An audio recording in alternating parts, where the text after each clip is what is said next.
आज का जो वीडियो है गाइज उसमें हम लोग इंस्टॉलिंग एक्टिव डायरेक्टरी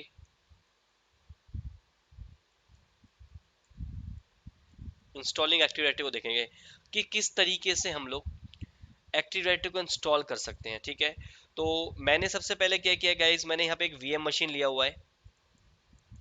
ठीक है, जिसके ऊपर मैंने विंडोज सर्वर 2016 को मैंने क्या किया, वो इंस्टॉल किया है। That's it, nothing else.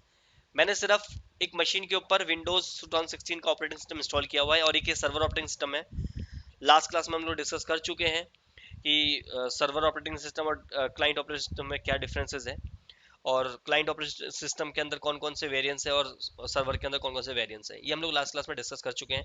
तो गाइस, मैंने वीएम मशीन के लिए मैंने एक जो इंस्टॉल किया, मैंने उसके लिए VMware, आपको एक प्रोडक्ट है जहाँ पे आप इसके सॉफ्टवेयर को यूज करके आप वर्चुअल मशीन को इंस्टॉल कर सकते हो।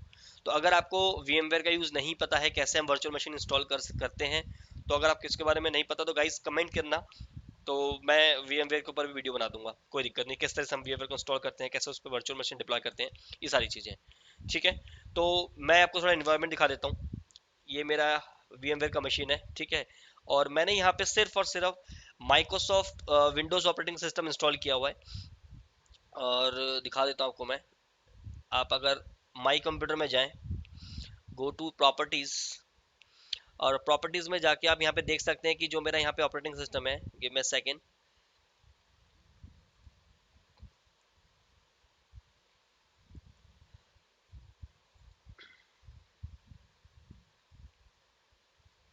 ओके, सो यू कैन सी कि यहाँ पे जो मेरा ऑपरेटिंग सिस्टम है गाइस, वो है आपका विंडोज सर्वर 2016 स्टैंडर्ड एडिशन मैंने यहाँ पे यूज किया हुआ गाइस 2016 का, और 2 GB रैम है और ये वटेवर। ठीक है, कंप्यूटर का नाम है guys test lab dot DC01, और ये भी वर्क ग्रुप पे है। ठीक है, तो अभी सिर्फ जस्ट ये एक फ्रेश इंस्टॉलेशन है, एक फ्रेश, आप कह सकते हो फ्रेश इंस्टॉलेशन किया हुआ है, कुछ नहीं है इसके अंदर।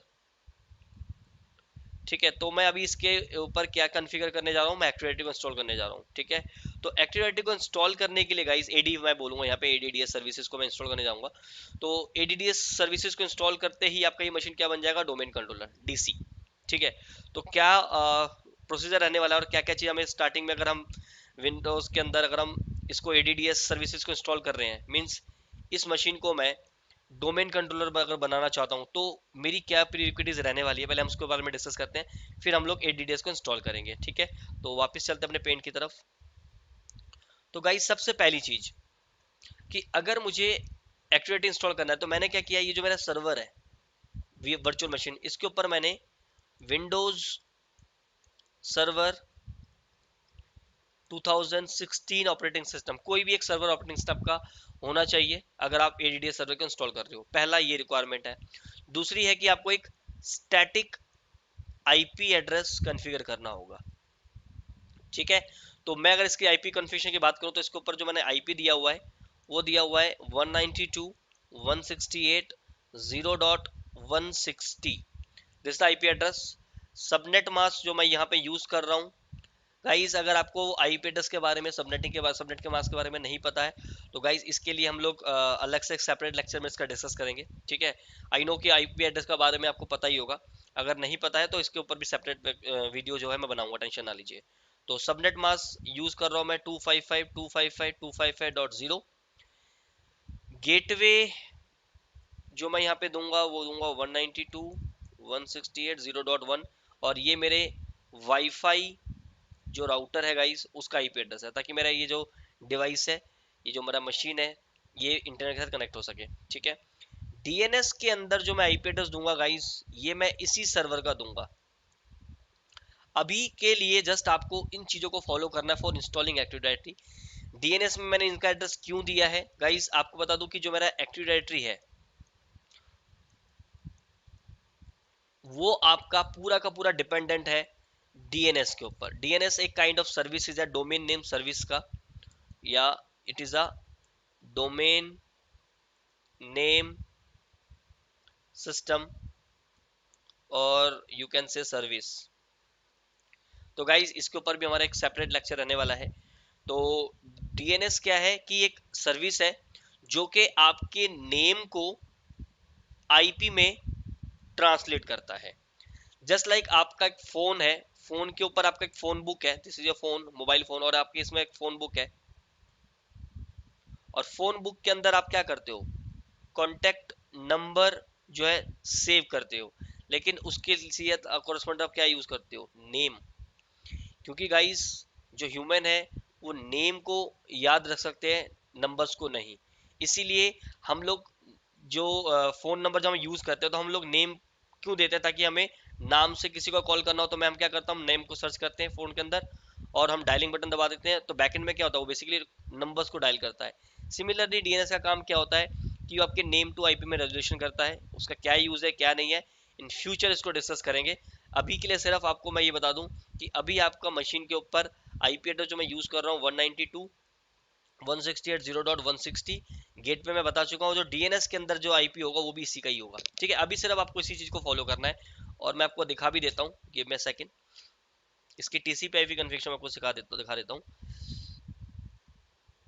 अगर मैं इसके ऊपर इफ आई गो या ncpa.cpl, ये कमांड होती है ncpa.cpl। ठीक है, तो मैं आपको प्रॉपर्टी पे ले चलता हूँ।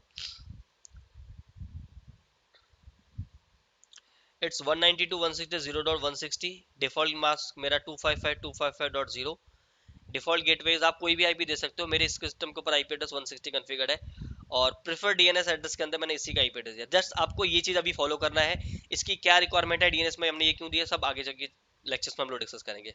ठीक है, अब मैं क्या करूंगा, यहाँ पे एक्टिव डायरेक्टरी को इंस्टॉल करने जा रहा हूँ। तो एक्टिव डायरेक्टरी को इंस्टॉल करने के लिए सबसे पहले आईपी कॉन्फ़िगरेशन होना जरूरी है। दूसरा, आप इसका एक आइडेंटिकल नेम, सॉरी, सिस्टम का जो एक आइडेंटिकल नेम जरूर होना चाहिए, ताकि नेटवर्क में अगर सिस्टम को अगर आइडेंटिफाई करना हो तो मेरे लिए इजी रहे। तो यहाँ पे जो मैंने सिस्टम का नाम दिया वो टेस्ट लैब -DC01, ये मेरे मशीन का नेम है। ठीक है, DC01 मतलब पहला डोमेन कंट्रोल मैं बनाने जा रहा हूँ। और मैं यहाँ पे एक चीज और बता दूं कि यहाँ पे जो मैं डोमेन बनाऊंगा, अब ये डोमेन क्या होता है क्या नहीं होता है आगे डिस्कस करेंगे। तो मैं एक डोमेन जैसे gmail.com, microsoft.com, ये काइंड ऑफ डोमेन है। ठीक है, इसी तरीके से मैं भी अपने एक डोमेन को नेम दूंगा। ठीक है, दो तरह की डोमेन होती है, एक होते हैं प्राइवेट डोमेन और एक है public domain. Public domain guys वो डोमेन होता है जो कि आपका इंटरनेट पे आइडेंटिकल होता है, जिस पे आप इंटरनेट पे जिसको आप आसानी से ढूंढ सकते हो। प्राइवेट डोमेन वो होता है जो आपके लोकली आपके ऑर्गेनाइजेशन के अंदर काम करता है। ठीक है, डिस्कस करेंगे। ठीक है, दिस इज, और ये अभी सेकंड डे है, तो अभी आपको थोड़ा सा और वेट करना होगा इन चीज़ों के लिए। हम आगे सभी चीज़ों को डिस्कस करेंगे, पब्लिक डोमेन प्राइवेट डोमेन में क्या डिफरेंसेस है। जस्ट अभी पब्लिक डोमेन की अगर मैं बात करूं, वो डोमेन जो कि इंटरनेट पे आपका अवेलेबल होता है, जैसे Gmail, माइक्रोसॉफ्ट.com, cisco.com, xyz.com, what ever. तो आप कोई भी कंपनी का जो आपका जो पब्लिकली एक्सेसिबल है वो हम पब्लिक डोमेन बोलते हैं। प्राइवेट डोमेन वो है जो कि पब्लिकली एक्सेसिबल नहीं कर सकते। जैसे मैं आगे बात करूं, मैंने अपने डोमेन का नाम दिया टेस्ट लैब डॉट लोकल। ठीक है, डॉट लोकल, ये मेरा एक डोमेन है, दिस इज माई डोमेन। तो ये जो नेम है ये मेरे क्या है, ये पब्लिकली आइडेंटिफाई है नहीं। अगर आप टेस्ट लैब डॉट लोकल डालोगे तो क्या खुलेगा आपके पास, नहीं। तो ये आपका एक मैंने लोकल डोमेन दिया है। ठीक है, तो मुझे अपने एक्टिव डायरेक्टरी को इंस्टॉल करने के लिए एक डोमेन नेम देना होता है, तो मैं भी डोमेन नेम को यूज करूंगा टेस्ट लैब डॉट लोकल। अब ये डोमेन क्या होता है, बहुत सारे टर्म्स अभी आगे आएंगे, डोमेन, ट्री, फॉरेस्ट, ये सारी चीजें तो आप क्लियर होंगी। ठीक है, अभी हमारा जो फोकस रहने वाला है गाइस सिर्फ और सिर्फ एक्टिव डायरेक्टरी के इंस्टॉलेशन को लेकर। ठीक है, सो testlab.local.com में, सॉरी, testlab.local में अपने डोमेन का नाम रखूंगा, दैट्स इट। तो चलिए स्टार्ट करते हैं इंस्टॉलेशन को। तो सबसे पहले आपको सर्वर पे आना है। ठीक है, तो सर्वर पे आने के बाद सबसे पहले आपको करना क्या है, आपको स्टार्ट पे जाके यहाँ पे एक सर्वर मैनेजर का ऑप्शन आएगा, देखिए you can C server manager. Server manager पे आपको जाना है। सर्वर मैनेजर पे जाने के बाद, इसको एक्सपेंड करने के बाद, यहाँ पे एक ऑप्शन आएगा add role and feature. Add role and features, इस पे क्लिक करेंगे आप। ऐड रोल एंड फीचर्स पे जाने के बाद यहाँ पे आपको नेक्स्ट करना है। ये आपका ओवरव्यू है इसकी विजार्ड के ऊपर, नेक्स्ट करना है। नेक्स्ट करना है। अभी इसके बारे में नहीं जाना है आपको, रोल बेस्ड इंस्टॉलेशन। अभी जो हम इंस्टॉलेशन कर रहे हैं गाइस, अभी ये भी हो सकता है कि हमें जो इंस्टॉलेशन, हम कोई भी फीचर मतलब एक्टिव डायरेक्टरी के अंदर जो हम इंस्टॉलेशन कर रहे हैं, अभी इसी मशीन के ऊपर इंस्टॉलेशन कर रहे हैं हम लोग, तो इसलिए हमें यहाँ पे रोल बेस्ड इंस्टॉलेशन रहेगा। रिमोट बेस्ड को हम लोग बाद में डिस्कस करेंगे। तो अभी जो डिफॉल्ट सेटिंग है उसी के साथ आपको अभी जाना है, नेक्स्ट करना है। अभी इंस्टॉलेशन आपको इसी सर्वर, ये सर्वर की आईपी दिखा रहा है वन, ये test lab dot hyphen DC01, ये आपके सिस्टम का नाम है और इस मशीन की आईपी है। मैं इसी के ऊपर जो है इंस्टॉलेशन करने जा रहा हूँ। तो ओके, नेक्स्ट करेंगे यहाँ से। अब यहाँ पे सर्वर रोल, अब ये कुछ डिफरेंट डिफरेंट सर्विसेज हैं जो हमें इंस्टॉल करनी होती है सर्विस के ऊपर, जैसी सर्विस की हमें रिक्वायरमेंट होती है उसके हिसाब से। तो अभी जो हमारी रिक्वायरमेंट है इंस्टॉलेशन के लिए, वो है एक्टिव डायरेक्टरी डोमेन सर्विसेज की, ADDS। एक्टिव डायरेक्टरी और ADDS both are same. Active directory हम बोलते थे जब हमारा ऑपरेटिंग सिस्टम 2003 हम यूज करते थे, उस टाइम हम उसको एक्टिव डायरेक्टरी बोलते थे, उसके डेटाबेस को एक्टिव डायरेक्टरी डेटाबेस बोलते थे। लेकिन जब हमारा 2008 ऑपरेटिंग सिस्टम यूज होना शुरू हो गया इन सर्वर, तो वहां पे उसका नाम चेंज करके AD से ADDS कर दिया, एक्टिव डायरेक्टरी डोमेन सर्विसेज। तो अभी हम जो इंस्टॉलेशन करने जा रहे हैं वो सबसे पहला रोल है एक्टिव डायरेक्टरी डोमेन सर्विसेज, क्योंकि ये वो रोल है गाइस जिसको अगर हम इंस्टॉल कर देंगे तो उसके बाद हमारा ये जो मशीन है ये क्या बन जाएगा, डोमेन कंट्रोलर। एट देन हमें क्या डिप्लॉय कर रहे हैं, डोमेन कंट्रोलर को डिप्लॉय कर रहे हैं। तो डोमेन कंट्रोलर को डिप्लॉय करने के लिए एक्टिव डायरेक्टरी डोमेन सर्विसेज को इंस्टॉल करना जरूरी है। तो यहाँ पे मैं एक्टिव डायरेक्टरी सेकंड वाला ऑप्शन है, यू कैन सी। अब मैंने जैसे इस पे क्लिक किया तो मेरे पास एक पॉपअप आया। अब यहाँ पे क्या है कि एक्टिव डायरेक्टरी को इंस्टॉल करने के लिए, सर्विसेज को इंस्टॉल करने के लिए उसके साथ कुछ सेल्फ और भी सर्विसेज चाहिए होती हैं, मतलब प्री रिक्विजिट सर्विसेज, कि अगर एक्टिविटी का सर्विस को आपको यूज करना है तो उसके साथ ये सपोर्टेड सर्विसेज भी आपको चाहिए होगी। तो ये बाय डिफॉल्ट आपके पास पॉपअप आ रहा है, आपको कुछ नहीं करना है ऐसे ऐड फीचर्स, मतलब एक्टिव डायरेक्टरी के अलावा भी, जैसे यहाँ पे group policy management, remote server administration tool, role administration tool, ये कुछ फीचर्स हैं जो सपोर्टेड फीचर जो रिक्वायर्ड है एक्टिविटी डोमेन सर्विसेज को इंस्टॉल होने के लिए। तो हमें इसको डिफॉल्ट के साथ ही चलना है, ठीक है। ऐड किया मैंने यहाँ से, नेक्स्ट किया, नेक्स्ट किया, नेक्स्ट करना है और इंस्टॉल करना है। तो एक्टिव डायरेक्टरी डोमेन सर्विस को जब आप इंस्टॉल करते हो तो इंस्टॉल करने के बाद आपका जो सर्वर है उसको रीस्टार्ट की रिक्वायरमेंट नहीं होती है। तो यहाँ पे दो फेजेस है गाइस इंस्टॉलेशन करने के लिए, एक होता है प्री और एक होता है उसके बाद पोस्ट। तो मैं आपको इसी बता देता हूँ। एक्टिव डायरेक्टरी को जब हम इंस्टॉल करते हैं तो गाइस इसमें दो फेजेस होते हैं, फेज 1 और फेज 2। तो फेज 1 के अंदर आपको ADDS जो अभी हमने यूज किया, active directory domain services, active directory domain services, ये आपको क्या करना है, इंस्टॉल करना है। और इसको इंस्टॉल करने के लिए नॉट रीस्टार्ट रिक्वायर्ड, आपको किसी भी तरह की रीस्टार्ट की रिक्वायरमेंट नहीं है। लेकिन उसके बाद जैसे ही आपका इंस्टॉलेशन कंप्लीट होगा उसके बाद आपको इसको करना है promote this machine to a DC machine to domain controller. तो सबसे पहले फेज 1 के अंदर एक्टिव डायरेक्टरी डोमेन सर्विसेज की सर्विस इंस्टॉल होगी, उसके बाद आप इसको प्रमोट कर दोगे डोमेन कंट्रोलर के लिए। अभी मैं आपको दिखाऊंगा। तो फेज 2 के लिए जो है रीस्टार्ट रिक्वायर्ड है। तो फेज 1 के अंदर हमारे को सिर्फ ADDS की सर्विस को इंस्टॉल करना है, जिसके लिए कोई सर्विस, कोई भी रीस्टार्ट की रिक्वायरमेंट नहीं है। बट जैसे फेज 2 के लिए मैं उसको प्रमोट करूंगा डोमेन कंट्रोलर के लिए, तो वो मेरे को रिक्वायरमेंट रीस्टार्ट के लिए पूछेगा और मुझे कंपलसरी रीस्टार्ट करना। तो चलते हैं वापस। अभी हमने इसको इंस्टॉल पे क्लिक किया, तो अभी आप देखना जैसे ही कंप्लीट इंस्टॉलेशन होगा तो सर्वर के पास एक पॉपअप आएगा या एक लिंक आएगा जहाँ पे मैं इसको क्या कर सकता हूँ, इसको प्रमोट कर सकता हूँ डोमेन कंट्रोलर के लिए। तो तब तक के लिए वीडियो को पॉज करता हूँ जब तक ये आपका इंस्टॉलेशन कंप्लीट होता है। देखिए गाइस, जैसे आप देख सकते हैं कि मेरी जो इंस्टॉलेशन है वो कंप्लीट हो चुकी है, ठीक है। अभी मेरा यहाँ पे आपको कुछ 5 से 7 मिनट, कई बार 2 मिनट में भी हो जाता है, कभी 4 मिनट। अभी मैं यहाँ पे सिर्फ 2 से 3 मिनट मैंने वेट किया और मेरी इंस्टॉलेशन जो है DDS की वो कंप्लीट हो चुकी है। तो आपको थोड़ी देर वेट करना होता है। तो जैसे ही कंप्लीट होगा गाइस तो आपके पास यहाँ पे एक मैसेज आ रहा है, promote this server to a domain controller, जैसे मैंने बताया अभी आपको। इस लिंक पे क्लिक करके, ठीक है, दिस इज द लिंक, इस लिंक पे क्लिक करके मैं क्या कर सकता हूं, डायरेक्टली मैं यहीं से ही इस मशीन को डोमेन कंट्रोल के लिए प्रमोट कर सकता हूं। दूसरा तरीका क्या है कि आप इसको यहां से क्लोज कीजिए। आपका जो सर्वर मैनेजर का डैशबोर्ड है, यहाँ पे एक पॉपअप आ रहा है, देखिए ये दिस, सॉरी दिस। तो आप यहाँ पे ये जो आपका ये जो येलो कलर का येलो मार्क आ रहा है, इस पे आप क्लिक करेंगे फ्लैग के ऊपर, और फ्लैग के ऊपर क्लिक करके यहाँ पे भी आपके पास ऑप्शन आता है सेम चीज, promote this, sorry promote this server to a domain controller, इस लिंक पे चाहे आप यहाँ से भी कर सकते हैं। ठीक है, तो मैं इस लिंक पे क्लिक करता हूँ, इसको मैक्सिमाइज कर लेते हैं फुल स्क्रीन पे, तो वेट करते हैं।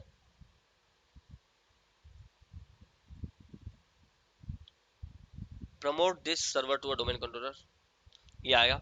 अब यहाँ पे आपको दो तीन चीजें ध्यान रखने वाली है गाइस, इन चीजों को गाइस हम इन डिटेल में आगे सीखेंगे। ठीक है, तो अभी सिर्फ जो मैं बेसिक चीजों को जो फोकस कर रहा हूँ सिर्फ उसी पे ध्यान दीजिए आप। ठीक है, सबसे पहले यहाँ पे जैसे मैं इंस्टॉलेशन करने जा रहा हूँ एक्टिविटी के लिए, तो यहाँ पे कुछ ऑप्शंस हैं, तो आइए उन ऑप्शन को देख लेते हैं एक बार। सबसे पहले है जो add a domain controller to an existing domain. अगर आपके पास पहले से कोई डोमेन है और उस एग्जिस्टिंग डोमेन के अंदर आप इस सर्वर को ऐड करना चाहते हो, तो आप पहले वाले ऑप्शन के अंदर जाओगे। तो पहले वाला ऑप्शन बताता है कि आपका अगर एग्जिस्टिंग डोमेन है तो उस डोमेन के अंदर अगर इसको ऐड करना चाहते हो तो this option. Next is add a new domain in existing forest. अभी के लिए इन दोनों ऑप्शन को आप भूल जाइए, इनको हम लोग आने वाले टाइम में डिस्कस करेंगे गाइस। जब हमारे पास ट्री का कंसेप्ट आएगा, चाइल्ड डोमेन का कंसेप्ट आएगा, तो वहां पे हम यहाँ पे चीज इसको यूज करेंगे। अभी के लिए जो आपको सिलेक्ट करना है इन तीनों में से, वो है आपका this, add a new forest. अभी हम क्या कर रहे हैं, हमारा फर्स्ट डोमेन कंट्रोलर को क्या कर रहे हैं, डिप्लॉय कर रहे हैं।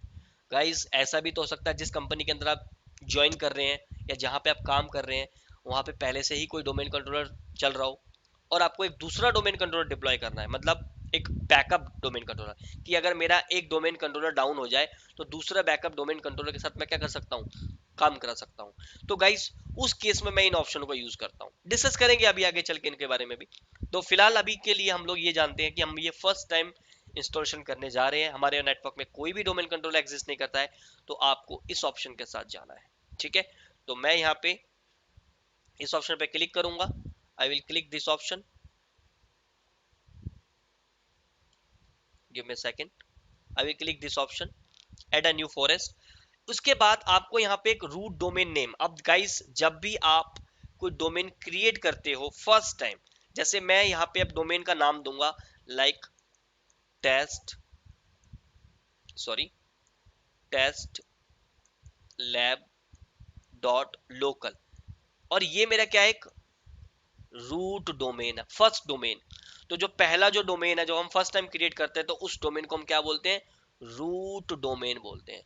तो अभी तो हमारे पास कोई भी डोमेन एग्जिस्ट नहीं करता है, तो फर्स्ट टाइम हम देंगे तो यहाँ पे देंगे test lab dot local, dot com दे सकते हो, डॉट इन दे सकते हो, वट, लेकिन मैंने यहाँ पे डॉट लोकल ही यूज किया है। डिस्कस करेंगे कि इसके पीछे रीजन है। ठीक है, ये सारी चीजें गाइस एडवांस लेवल की चीजें हैं, अगर मैं अभी समझाने लगूंगा तो आप लोगों को समझ में नहीं आएगा, तो अभी जिस चीजों को फोकस कर रहे हैं हम उसी पे ध्यान देंगे हम लोग। ठीक है, तो यहाँ पे अभी सिर्फ और सिर्फ हम क्या करेंगे, test lab dot local. Guys आप कुछ भी नाम दे सकते हो, ठीक है, Microsoft dot local, scl.com, whatever जो भी आपको देना चाहे, लेकिन मैं यहाँ पे जो यूज कर रहा हूँ डोमेन नेम, वो है टेस्ट लैब डॉट लोकल। नाम को जरूर एक बार नेक्स्ट करने से पहले वेरीफाई जरूर कर लें। ठीक है, नेक्स्ट करेंगे यहाँ से हम।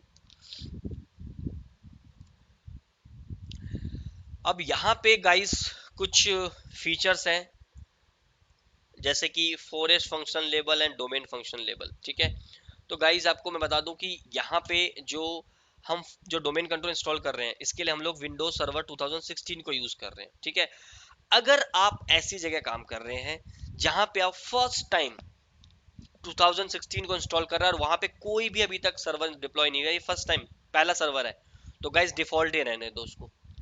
क्या दिक्कत आएगी, क्या आएगी, उसको हम आगे डिस्कस करेंगे। लेकिन अगर आपके एनवायरमेंट में पहले से ही कोई डोमेन कंट्रोलर एग्जिस्ट करता है और उसके ऊपर 2016 के नीचे का कोई ऑपरेटिंग सिस्टम यूज हो रहा है, मींस मेरे ऑर्गेनाइजेशन के अंदर पहले से ही एक डोमेन कंट्रोलर है जिसके ऊपर ऑपरेटिंग सिस्टम जो है 2012 R2 मतलब 2012 R2 ऑपरेटिंग सिस्टम यूज हो रहा है। तो गाइस आपको अपना फंक्शनल लेवल भी यहां से इस डोमेन कंट्रोलर का क्या करना होगा, डाउन करना होगा। मींस यहां से अगर आप ड्रॉप डाउन पे जाएंगे, you will get the option 2008, 8R2, 12R2, 2012R2 और लास्ट इज 16।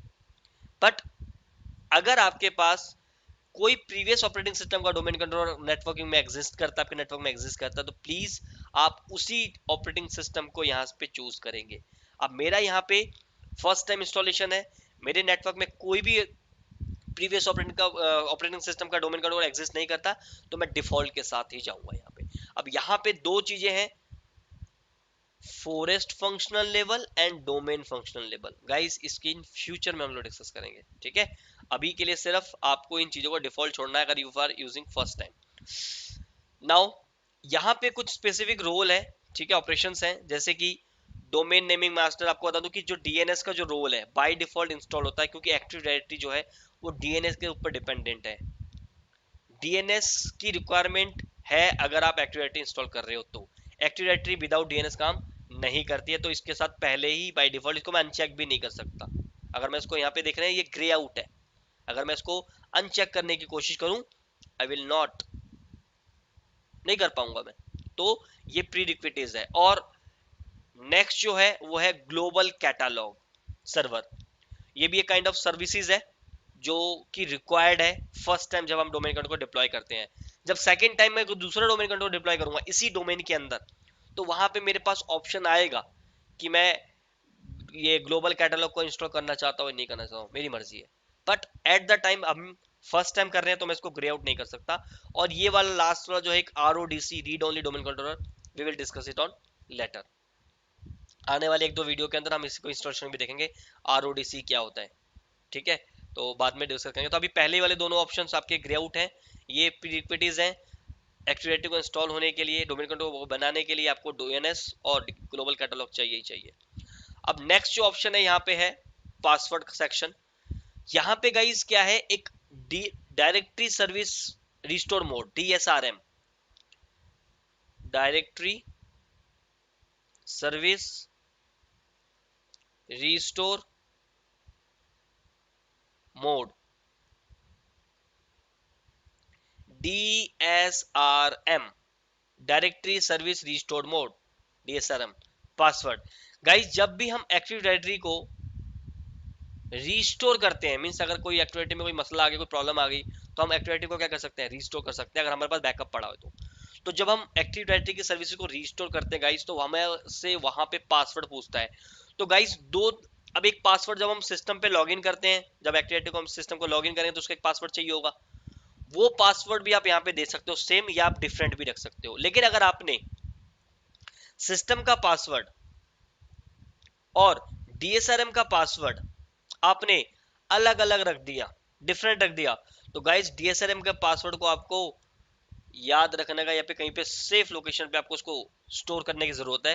क्योंकि अगर आपने सेम रख दिया फिर तो कोई दिक्कत ही नहीं है, लेकिन DSRM का पासवर्ड इसका पासवर्ड दोनों को आपने डिफरेंट कर दिया, तो जब आप डायरेक्टरी सर्विस को रिस्टोर करोगे तो वहां पे ये पासवर्ड की रिक्वायरमेंट होगी। तो फिलहाल के लिए अभी आप जो पासवर्ड मेरे सिस्टम का है वही मैं यहाँ, पासवर्ड मेरा यहाँ पे है admin@123, सेम पासवर्ड मैं DSRM का रखूंगा। अगर मैं रखना चाहूँ डिफरेंट तो मैं रख सकता हूँ, ठीक है। इसका सिस्टम के पासवर्ड से कोई रिलेशन नहीं है। admin@123, admin@123 सेम मैंने जो मेरे सिस्टम का पासवर्ड है वही मैंने यहाँ पे रखा है। मैं दोबारा बता रहा हूँ गाइस, यहाँ पे आप डिफरेंट डिफरेंट पासवर्ड रख सकते हो, मींस सिस्टम का पासवर्ड अलग, इसका पासवर्ड अलग।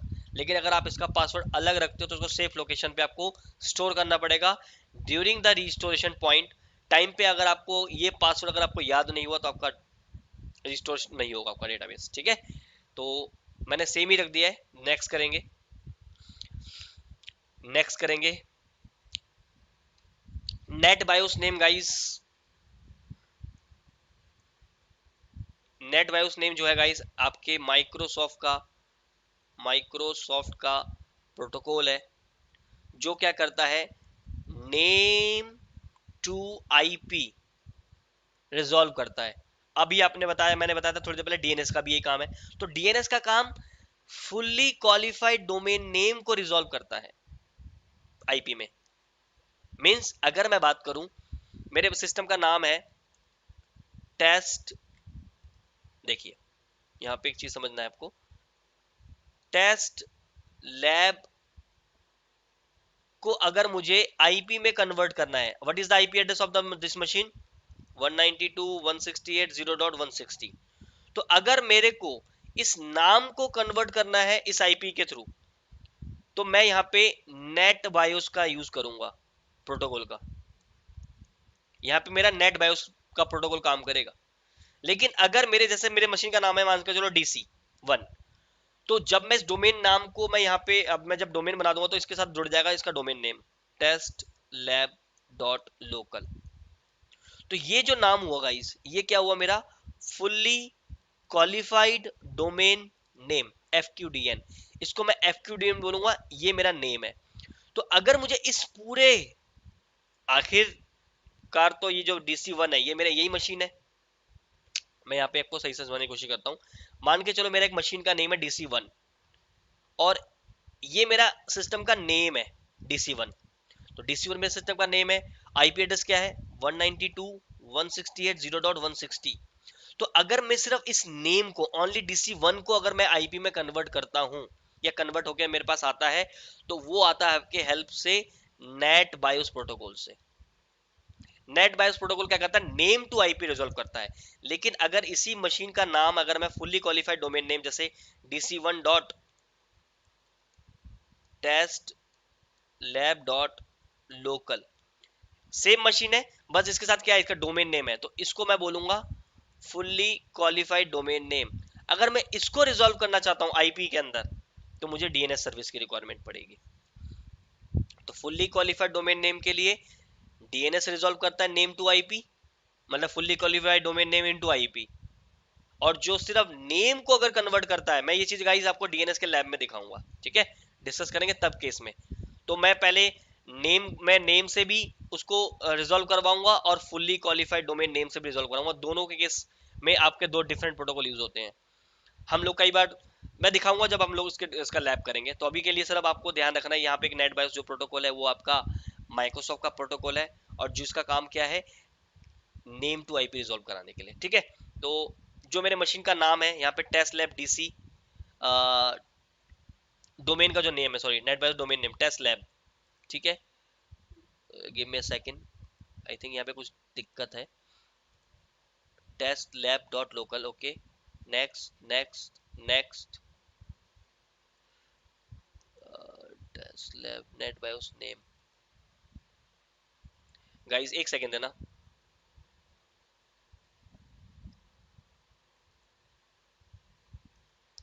यस, सो यहाँ पे मेरा क्या है, नेट बायोस नेम, जो मेरे डोमेन का नेम है वही मेरा यहाँ पे आपका आ जाएगा। तो गाइस इसकी जो मैक्सिमम जो कैरेक्टर साइज है, मींस अगर आप अपने नेट डोमेन नेम को यहाँ पे, जो नेट बायोस का जो नेम है, वो मैक्सिमम जो कैरेक्टर सपोर्टेड है गाइस वो 16 कैरेक्टर है।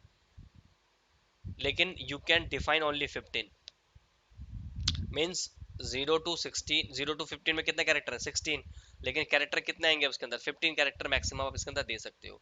तो 15 कैरेक्टर से ऊपर आपका डेटाबेस नेम नहीं सपोर्ट करता माइक्रोसॉफ्ट, ठीक है। तो ये डिफॉल्ट है, यहाँ पे कुछ करने की जरूरत नहीं, आपको कोई चेंजेस नहीं, डिफॉल्ट ही जाने दो। नेक्स्ट करो।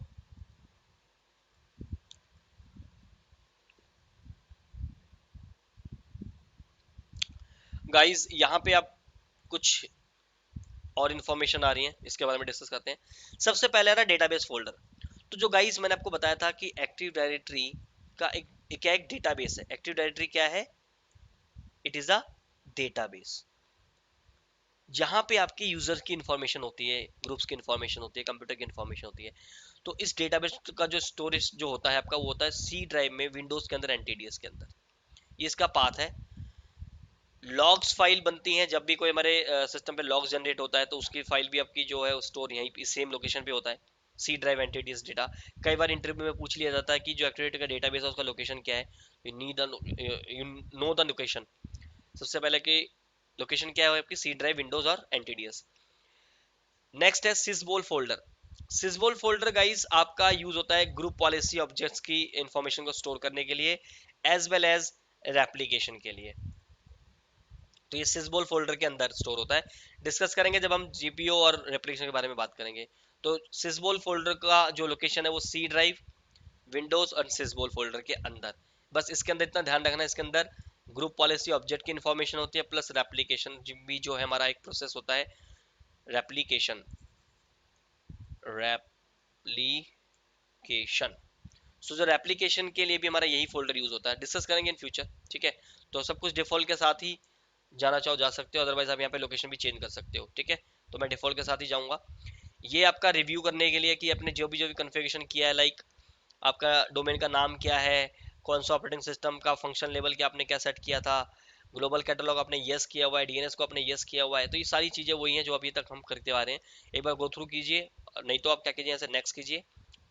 और उसके बाद आपकी प्री रिक्विजिट चेक कर रहा है कि डीएनएस प्रॉपर कॉन्फ़िगर्ड है नहीं है, डीएनएस का रोल अपने इंस्टॉल करने के लिए चेक किया नहीं किया है, ये सारी चीज़ें चेक होंगी। और सारी चीज़ें अगर एक बार टेस्ट पास हो जाता है तो उसके बाद यहाँ पे लिखा रहा है all prerequisite device pass successfully, then click install to the begin installation. अब यहाँ पे जैसे मैं इंस्टॉल पे क्लिक करूंगा मेरा एक्टिव डायरेक्टरी की सर्विसेज जो है इंस्टॉल होनी शुरू हो जाएगी। तो इंस्टॉल पे क्लिक करते हैं और यहाँ पे थोड़ा सा वेट करना पड़ेगा गाइज आपको। और इसके बाद जैसे ये कंप्लीट होगा आपका सर्वर एक बार रीस्टार्ट होगा, और रीस्टार्ट होने के बाद आपका कंप्लीट जो है वो प्रोसेस हो जाएगा आपका। तो इस तब तक ये इंस्टॉलेशन होता था, तो मैं इस वीडियो को क्या करता हूँ, पॉज कर देता हूँ। देख सकते हैं कि जो अभी इंस्टॉलेशन है वो कंप्लीट हो गई है और अभी मेरा सर्वर जो है रीस्टार्ट होने लगा है, ठीक है। वेट करते हैं तब तक ये कम बैक आता है। ये कंप्यूटर मेरा जो है आपका रिस्टार्ट हो चुका है नाउ। इसको करते हैं फुल स्क्रीन और अब करते हैं लॉगिन, ठीक है। ये जो मेरा टेस्ट लैब लैब जीरो करके आ रहा है, ये मेरा डोमेन का नेम आ रहा है और एडमिनिस्ट्रेटर, ठीक है। सो यहाँ पे जो पासवर्ड हमारा था वो पासवर्ड स्टोर कर लो अब। सॉरी गाइस, वेट करते हैं। अब यहाँ पे मेरी एक्टिव डायरेक्टरी सर्विसेज जो है कंप्लीटली इंस्टॉल हो चुकी है, ठीक है। वेरीफाई करने के लिए give me a second, start पे जाएंगे, यहाँ पे सर्वर मैनेजर ओपन कर सकते हैं, बाय डिफॉल्ट ही ओपन होता है, वेट कीजिए।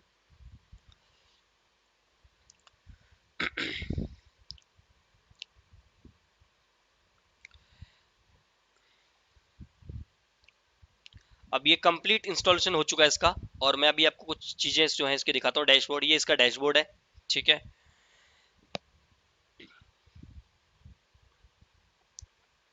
नाउ सबसे पहले गो टू लोकल सर्वर, यहाँ पे लोकल सर्वर पे जाएंगे तो यहाँ पे हम सारी चीजें वेरीफाई कर लेते हैं। सबसे पहले कंप्यूटर का name test lab zero, sorry test lab hyphen DC01 ये सिस्टम का नेम है। डोमेन नेम देख सकते हैं आप यहाँ पे टेस्ट लैब डॉट लोकल आ रहा है, ठीक है। विंडोज के अंदर फायरवॉल, ये इसका डैशबोर्ड है लोकल सर्वर का। फायरवॉल जो है इसका गाइज अभी ऑफ किया हुआ है, डोमेन का मतलब फायरवॉल के जो मैंने बंद किया हुआ है, विंडोज फायरवॉल को ऑफ किया हुआ है। रिमोट मैनेजमेंट को छोड़ दीजिए अभी, ये भी छोड़ दीजिए, ये भी छोड़ दीजिए। ये सिस्टम का आईपी एड्रेस है, यू कैन सी 192.168.0.160। तो यहाँ पे जो नोट करने वाली चीज़ है वो एक ये कंप्यूटर का नेम, डोमेन नेम और आपका आईपी एड्रेस, ठीक है। तो एक और चीज़ है गाइस कि अगर मैं आपको एक चीज़ और दिखाऊं, टूल पे जाओ, यहाँ पे आपका पास एक ऑप्शन आएगा active directory users and computer, इस पे आएंगे हम लोग वेरीफाई करने के लिए। और यहाँ पे आपके एक्टिव डायरेक्टरी की यूजर्स एंड कंप्यूटर की इंफॉर्मेशन होती है, ठीक है। You can see the domain name test lab dot local. तो इसका मतलब अब ये जो मशीन है मेरा क्या बन चुका है, डोमेन कंट्रोलर बन चुका है। वेरीफाई करने के लिए टेस्ट लैब डॉट, मैं आपको फिर से बता दूं, अगर आपको वेरीफाई करना है तो टूल पे आइए, active directory users and computer पे जाइए। इसके बाद आप जाएं यहाँ पे test lab dot local, domain को एक्सपेंड करना है आपको। यहाँ पे आपको एक सेक्शन मिलेगा डोमेन कंट्रोलर का। अब डोमेन कंट्रोलर का जब मिलेगा, अब यहाँ पे इसको थोड़ा सा मैं मैक्सिमाइज जूम तो नहीं कर सकता, तो यहाँ पे आप देख सकते हैं ये मेरे यहाँ पे डोमेन की इंफॉर्मेशन आ रही है। ये मेरे मशीन का नेम है, टाइप क्या है कंप्यूटर है, DC type global catalogue, GC बाद में डिस्कस करेंगे। डिफॉल्ट साइट है, डिफॉल्ट फर्स्ट साइट, ये सारी चीजें बाद में डिस्कस करेंगे गाइज इसके बारे में। लेकिन जस्ट वेरीफाई करने के लिए कि मेरा डोमेन कंट्रोलर बना है नहीं बना है, तो सबसे पहला तरीका है कि आप जाके डोमेन कंट्रोलर पे जाओ और यहाँ पे आप देखो कि आपका डोमेन नेम शो कर रहा है कि नहीं कर रहा। दूसरी चीज कि जो हमने डैशबोर्ड में चेक किया था कि यहाँ से इसको क्लोज करते हैं, और यहाँ से भी आप देख सकते हैं कि ये आपका क्या है, यहाँ पे आपका डोमेन नेम आ रहा है और यहाँ पे। तो इस तरीके से मेरा जो एक्टिविटी कंप्लीट इंस्टॉलेशन हो चुका है। अभी मेरा जो सिस्टम है डोमेन कंट्रोलर बन चुका है। नाउ अगले वीडियो में हम लोग इस डोमेन कंट्रोल को कैसे मैनेज करते हैं, कैसे इसके ऊपर काम करते हैं, ये सारी चीजें हम लोग नेक्स्ट क्लास में देखेंगे। ठीक है, तब तक के लिए guys bye bye and take care.